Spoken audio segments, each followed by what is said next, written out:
ஆமாம், ஆக்சுவலாக எங்கள் 2 பேருக்குமே ஏஜ் டிஃப்ரென்ஸ் இருக்குது. ஸோ எங்கள் வீட்டில் இருக்கிறவங்களுக்கு அது ப்ராப்ளமாக தெரியல, எங்களுக்கும் அது ப்ராப்ளமாகவே தெரியல. ஏன் அதனால ஓகே பரவாயில்ல. அப்படிதான் நாங்கள் அப்படிதான் மாற்றி. இப்போ நான் திருப்பி முன்னாடி பிறந்து வர முடியாது, அவன் திருப்பி பின்னாடி பிறந்து வர முடியாது, இது எதுவுமே மாற்ற முடியாது, இதையும் மாற்ற முடியாது. அவ்வளோதான், அப்படியே போயிட்டே இருக்கும். எங்கே இருக்கோம் 2025 இருக்கும்.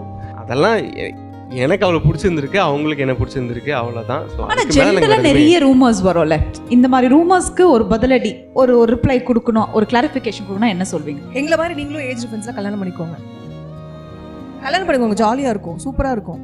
ஆமாம், இந்த பிடிவியில் சொல்லுவாங்களே ஒரு தாயும் தாரமுமா இருப்பாங்க, அந்த மாதிரி கல்யாணம் பண்ணிக்கோங்க. கல்யாணம் பண்ணி ட்ரை பண்ணி பாருங்க, ஒர்க் அவுட் ஆகும் சூப்பராக. இல்லை நிறைய பேருக்கு அந்த இது இருக்கும், அந்த மாதிரியான ஒரு மேபி லவ் பண்ணியிருந்திருப்பாங்க, ஏஜ் டிஃப்ரென்ஸ் தெரியாமல் லவ் பண்ணியிருந்திருப்பாங்க. பட் அது என்ன சொல்கிறது, ஏஜ் காரணத்துக்காக அது அவங்க பிரேக்கப் பண்ணணும்னு நினைப்பாங்க, இல்லை அவங்க பிரிஞ்சிடணும்னு நினைப்பாங்க. அது வேண்டாம், பிடிச்சிருந்துச்சுன்னா பண்ணிக்கோங்க, அவ்வளோதான். நாளைக்கு நிறைய பேருக்கு அந்த ஆசை இருந்திருக்கும், ஆனால் வெளியே சொல்ல முடியாமல் கூட இருந்திருப்பாங்க. உங்களுக்கு பிடிச்சிருந்துச்சா ஓகே பண்ணிக்கோங்க, சொசைட்டி ரெண்டாவது அக்செப்ட் பண்ணிக்கோ. இன்றைக்கி எது அக்செப்ட் பண்ணுது, நாளைக்கு பின்னாடி அதையும் அக்செப்ட்